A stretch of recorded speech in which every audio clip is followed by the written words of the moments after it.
ఇలాంటి మరెన్నో వీడియోలు చూడడానికి like, share, subscribe and comment. ఈరోజు ఈ వీడియోలో 2025 సంవత్సరంలో మార్గశిర మాసంలో ఆర్ద్ర నక్షత్రం ఎప్పుడు వచ్చింది, ఈ నక్షత్ర ప్రాముఖ్యత, శివుడికి ఏ అభిషేక ద్రవ్యాలతో పూజిస్తే ఏం ఫలితం వస్తుందో, అభిషేక పూజ ఏ సమయంలో చేసుకోవాలో అనే విషయాల గురించి తెలుసుకుందాము. భక్తులు తలిచినా పిలిచినా ఉన్న ఫలంగా వాళ్ళని చేరుకొని అనుగ్రహించే దైవంగా ఆదిదేవుడు కనిపిస్తూ ఉంటాడు. కొండల్లోనూ గృహల్లోనూ గర్భాలయాలలోనూ ఇలా స్వామి ఎక్కడ కొలువు తీరినా దోసెడు నీళ్ళతో అభిషేకించి బిల్వదళాలు సమర్పిస్తే చాలు కొండంత వరాలను ప్రసాదిస్తూ ఉంటాడు. ఇక విశేషమైన రోజుల్లో స్వామివారిని ఇలా పూజించడం వలన ఆయన చూపే అనుగ్రహం కూడా విశేషంగా ఉంటుంది. అలాంటి విశేషమైన రోజుల్లో ఒకటిగా మార్గశిర మాసంలో వచ్చే ఆర్ద్ర నక్షత్రము. ఆరుద్ర నక్షత్రం రోజున స్వామివారికి జరిపే ప్రత్యేక ఉత్సవమే ఆరుద్రోత్సవంగా చెప్పబడుతుంది. ఈ రోజున శివాలయాలన్నీ భక్తులతో సందడిగా కనిపిస్తుంటాయి. ఆరుద్ర నక్షత్రం పరమశివుడి జన్మ నక్షత్రంగా, ప్రీతికరమైన నక్షత్రంగా ఆధ్యాత్మిక గ్రంథాల్లో కనిపిస్తుంది. ఈ పర్వదినాన్న శివాలయంలో ప్రత్యేక పూజలు, విశేష ఉత్సవాలు నిర్వహిస్తూ ఉంటారు. ఈరోజు సాయంత్రం ప్రదోష వేళల్లో జరిపే పూజాధికాలు విశేషమైన ఫలితాలను ఇస్తాయి. 2025 సంవత్సరంలో మార్గశిర మాసంలో ఆరుద్ర నక్షత్రము ప్రారంభము ముగింపు సమయాలు.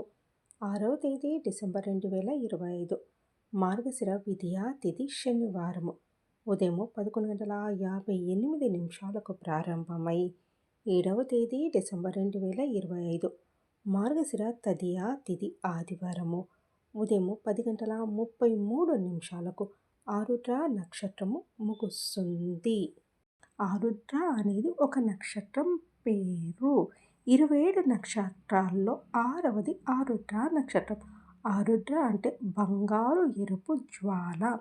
ఆరుద్ర దర్శనము తిరువాదిరై అనేది శివుడికి అంకితం చేయబడిన ఒక ముఖ్యమైన తిథి.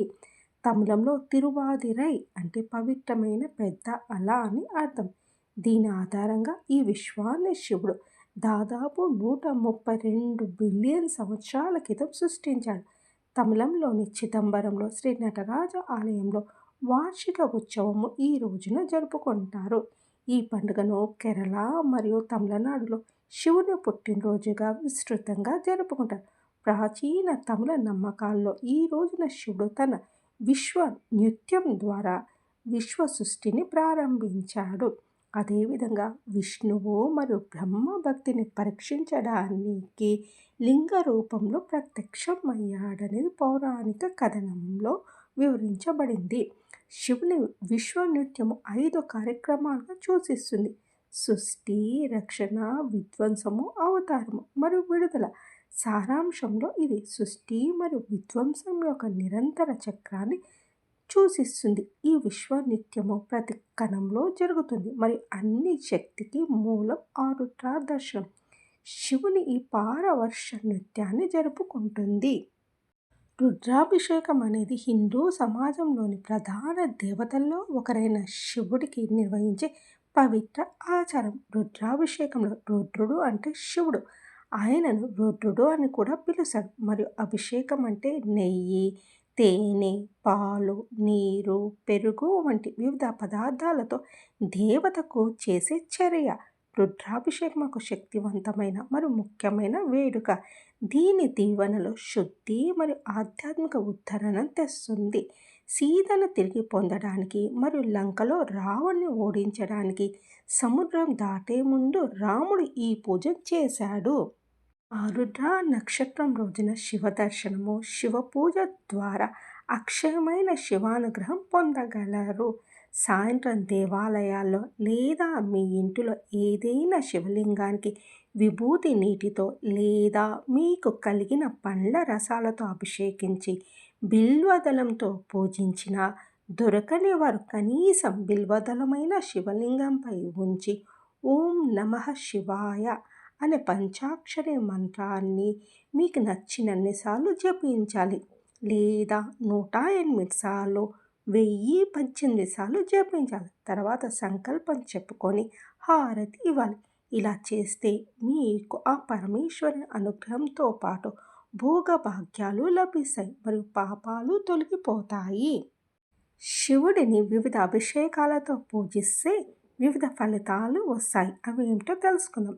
గరిక నీటితో అభిషేకిస్తే నష్టపోయిన డబ్బు తిరిగి వస్తుంది. నువ్వుల నూనెతో అభిషేకిస్తే అపమృత్యు నశిస్తుంది.